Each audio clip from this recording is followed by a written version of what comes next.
Hello everyone, I'm back. It's been a good new year so far, and it was a good Christmas last year. Now it's been a while since my last episode, so I do have a few things to cover, but I'm not sure whether I'll do all of them in this episode. We'll see how time goes. So lately I've been thinking about something I saw online about Black Panther. They were selling some T-shirts that said Wakanda Forever. And there was a massive outrage about these T-shirts. Was it the wording on the T-shirts? No. Was it the, corporate trying to milk money off the film? Nope. It was the models wearing the T-shirts in the online store photographs. And it was their race. So there was a massive outrage because the people wearing the T-shirts in the online store were white. And obviously there's this idea that's going around now with the Black Panther films where they are seen as property of the black race, which obviously makes no sense any more than any film about white history or just history, really, would be seen as a property of the white race. Makes no sense. And it brings us onto this lovely topic of cultural appropriation. Now, you've probably heard the term. If you haven't, I'll simply put it simply. Cultural appropriation is when someone appropriates by using or expressing something from another culture, be it a phrase, a form of dress, food. Usually it's food or dress or style. So like a hairstyle like dreads, or clothing such as kimono from, I believe that's Japanese culture. Might be yukata. I don't know. Anyway. So, cultural appropriation is a bit ridiculous. Really doesn't make sense at all. Because nearly everyone who utters the term cultural appropriation is a complete and utter hypocrite. Because what we have come to know as Western culture, people don't think it's a culture. They think it does. It's like it's not there. It just doesn't exist. It is there. You wearing a t-shirt and jeans, that's culture. Burger, culture. Hot dog, culture. Getting your hair cut really short, like into a four, that can be seen as a culture. Knife and fork, culture. Rock and roll, it's culture. If reggae could be a cultural, rock and roll is cultural. And therefore, if you're listening to rock and roll music, then that's cultural appropriation. So this whole thing about cultural appropriation has really been flung about, and typically it's only valid when it's appropriating the culture, when it's white or Western people appropriating the culture of other cultures, typically seen as minorities, even when they're not minorities. So it really doesn't make sense. And frankly, I'm quite sick of hearing about it. It's just utter rubbish.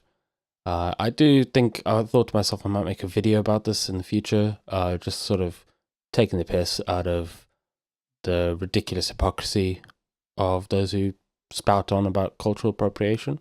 Speaking of which, universities are cultural. You don't find universities in every country. Universities and colleges, so if you're going to university and you're studying a specific course about something, that's probably appropriating a culture. The culture of attending university. But hey, we don't have a culture. Then moving on, I kind of, this is something I knew about years ago, but I never talked about it, and I thought I might have something to say about it, and that is the questions that you see on the UK citizenship test. So I immigrated here back in 2007, and in 2014, or it might have been 2013, I took a citizenship test. And the questions that you get asked are completely and utterly ridiculous. They don't make sense. Because, you would think that the questions you would get asked would be based on living in this country as opposed to living in other countries, so you would think, right, okay, so how does the postal system work here? How does a person get a job if they're having trouble? How does the banking system work? What about driving? Is there anything to know about getting around town, using public transport? No questions were asked about that when I did my citizenship test. Instead, I got questions like, true or false, a woman is allowed to drive a car. Women have the same rights as men. People are allowed to practice whichever religion they like.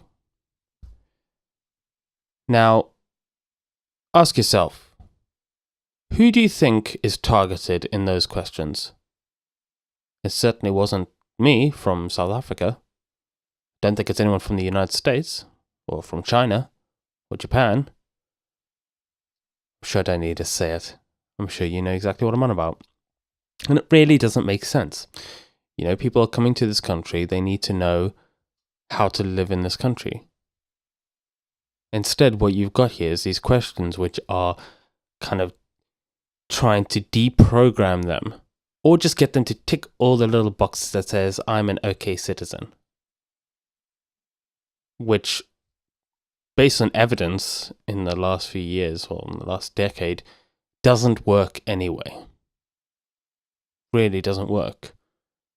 Because you can tick the box, but that doesn't mean that you are you're actually going to believe it. You're actually going to practice it. It reminds me of when I did do my citizenship test. I remember that I had to, you had a choice between two things. You could swear on the Bible to serve the Queen and all sorts, or you could affirm. And even as a Christian, I felt I didn't want to be swearing to God that I would serve a human being.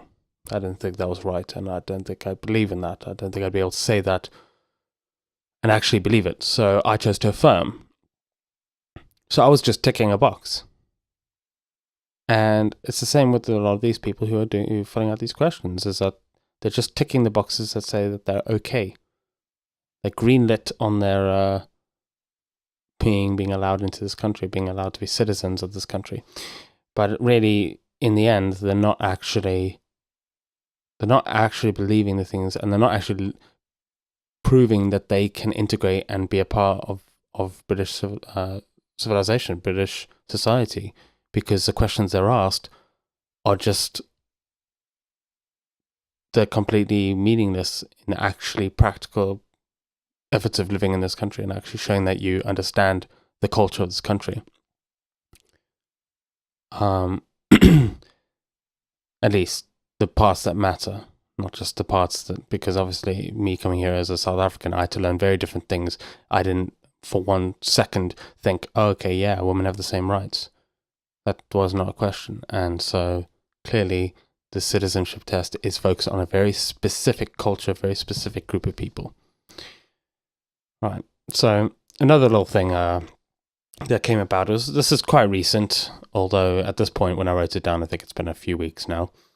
There was some recent regulations brought in, some advertisement regulations against sexist stereotypes, and they're really quite ridiculous. So there's some yes and no rules, there's some small rules around it, and it's a bit funny to me. So basically, they're trying to obviously prevent. An example of one scene was if you have an advertisement where there's a woman cleaning and a guy's got his legs up or whatever, that violates the guidelines. But if it's just a woman cleaning and there's no guy in the scene, you're fine. And it's a bit ridiculous because obviously the stereotypes that people have, especially sexist stereotypes, racist stereotypes, all that, they're not going to be changed through advertisements, nor by blocking certain advertisements. Advertisements are to try and convince a certain type of person, which means that person has to already hold those views, and they hold those views because of the culture and society around them, because of the views instilled in them growing up through school, through the people, their peers, their community. The advertisements come later, and they're certainly not shaping their views. I can tell you that nearly all the views I hold to myself as my core beliefs did not come from advertisements. They came from the people I grew up with, people who raised me, the friends I had growing up, and various experiences I had immigrating as well. So it's really quite ridiculous to think that adding some advertisement regulations will somehow shape society. And of course, that's once again the government's trying to tell us how we should be thinking. By regulating against these advertisements, they're restricting businesses, and they're trying to make sure that these businesses tell us how we should be thinking, because we're going to need to have the right think. We need to be thinking correctly. Never mind that whatever stereotypes someone's going to have to define the stereotypes. Meaning someone's going to have a specific portrayal of what is good and what is wrong for men and women, which is completely bonkers because no person can really be able to decide what is right and what is wrong for women. What if some women like to be cleaning? What if some guys like to be, working heavily in workshops or fixing everything or lifting strong objects or whatever their stereotype. Or actually, like that sexist stereotype showed, the guy had his feet up. What, you're saying men are lazy? What if the guy actually is lazy? What if men like to be lazy? That's whether that's right or wrong is not for the government to decide. It's for each individual to decide for themselves, and for communities and societies to decide for themselves. It's not for the government to mandate what is correct and what isn't. But, it's not like that's going to change anytime soon. So, another little thing I heard about recently, and I was I was really chuckling to myself about this. So I'm a big fan of the Far Cry series. I really enjoy their games. At least maybe 2 and onwards. The first game I wasn't so much a fan of that, but Far Cry 3 and onwards especially. Far Cry 2 was good, but had some problems. So I read an article a while back about Far Cry 5. It was quite funny for me. It was basically someone was saying that when they made Far Cry 5, they didn't address all the serious alt-right issues that happened in Montana, and they should have done that. So this person was saying that they came up with this whole faux religious group that want to sort of convert everyone or attack everyone, and what Ubisoft should have done is they should have addressed the actual groups that exist in Montana. So it took not even a second for me to think, well, obviously, a video game company is not going to address the real issues because, and I'm glad they didn't, because the moment you do that, you're giving your own viewpoint on an actual real issue. And it takes away from the story, because then the story becomes a commentary on political issues happening in the game. You can't, like for me, and then anyone who opposes that political opinion is obviously not going to enjoy the game. Now, I already had my own problems with Ubisoft's portrayal of religious groups, but there was a lot of, in terms of fundamentalism, there was a lot of accurate portrayals there, and I quite enjoyed the game. I enjoyed it a lot. It was a very well-made game. The antagonists were on point. They were very, I liked the whole setup there. But the problem is that obviously it was all fictional, so I could much more easily enjoy it because they're not real. This group doesn't exist. I don't have to try and be like, oh, well, they're obviously trying to portray this group. They were, like someone said, they were supposed to be like the Westboro Baptist Church. Now, the Westboro Baptist Church is an awful group, but they're not. This Far Cry 5 antagonist group were not even the same. Eden's Gate, they were completely different as well. And then there's some other things, these politics, politics should really stay out of video games, which is why I'm a bit cautious about hearing about the Far Cry New Dawn, because it looks like there might be some bit of some social justice warrioring in that game, and so I have yet to see. I try not to look into games until I've played them because I like to avoid spoilers. So I can't say too much yet, but just based on the glimpse I saw, I'm a bit concerned. But we'll wait to see until the game comes out. But really, politics should stay out of video games and fictional stories in general. I mean, it depends, because the moment you bring in a real thing, then it has to be taken seriously. You can't. It's a bit like when comedians make a joke about some issue. It can be funny, but if they're straw manning or misrepresenting an issue, then the joke loses its humor. Jokes are so much funnier when they're actually true. Like, for example, Trevor Noah, for whatever you want to say about his involvement in The Daily Show, he made a joke about Jacob Zuma telling people to take a shower to get rid of the AIDS. He made a joke about that. And you could say, oh, he's misrepresenting. Well, no, Jacob Zuma actually told people to take a shower to get rid of their AIDS. So he didn't misrepresent that. But I've seen a lot of jokes who misrepresent or just take the piss out of Trump and various far-right groups and so on. And it makes a joke a lot less funny because it's not even well done. The same goes for video games, is that if a video game or a film or a book are going to portray something real, they need to do it very well and accurately. Because the moment they don't, it just weakens the story. Which is why it's much better to just remain in the realm of fiction. Don't try and make your game a political commentary, because it's just not as good. You can make it a philosophical commentary. That's a lot more interesting. But politics in most entertainment is, well, if it's not accurate, it's not that great. It's just misrepresentation, and it kind of sucks. And it makes things a lot less enjoyable. Another little thing I heard about, and this is one I heard about a while back, and that is the CPS definition of hate crime. Now, I don't usually do links for this, but I'm going to quote this one because it is really, really funny. So if you don't know who CPS is, it's the Crown Prosecution Service.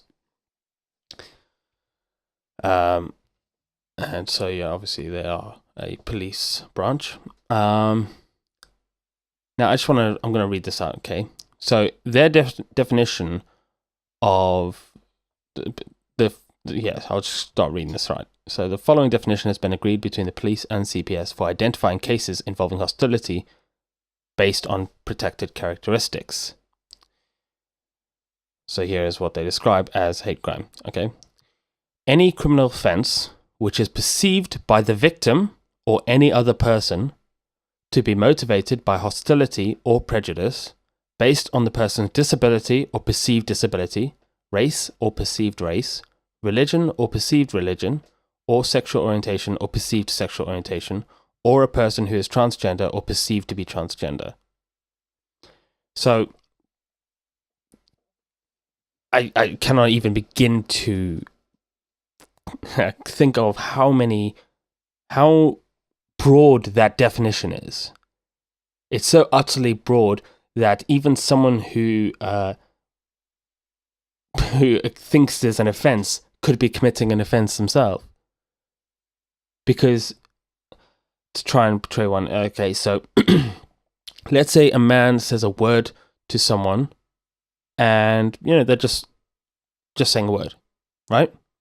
And I'm watching them, and I think, okay, I think that word is offensive, and I think that one of the people they're talking to is actually homosexual.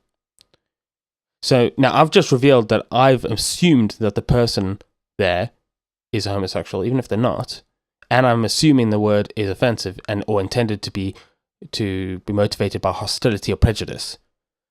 So I could be prejudiced in my own right, thinking that the other person's being prejudiced.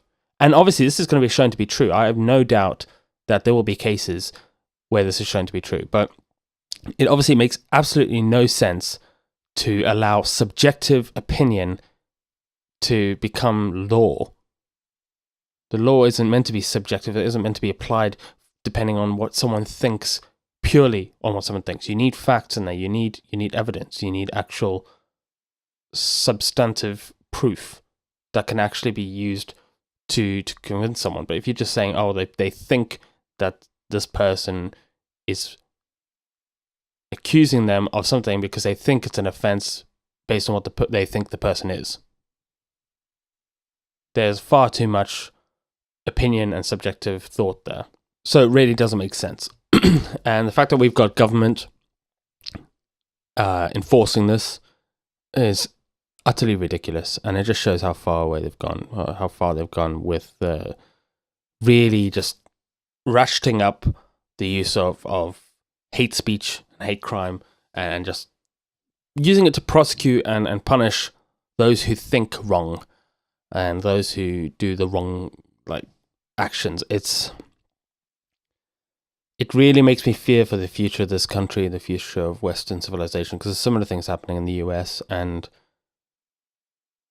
liberty and freedom to say what we want and the freedom to express ourselves, so long as it do not infringe on the rights of others. And the right to offend does not exist. That's not a right. Sorry, the right to not be offended. It's not a right. Their liberty is the most important thing. It's one of the things that's allowed our civilization to grow. And it's just crazy because now the press attack those who speak freely, saying that they're being grossly offensive. And the press once didn't have that freedom, but they fought for it.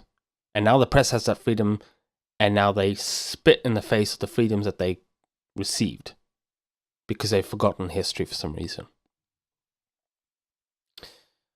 I've got one last little thing to cover. It's a very brief one. It's something that's been bugging me for some time.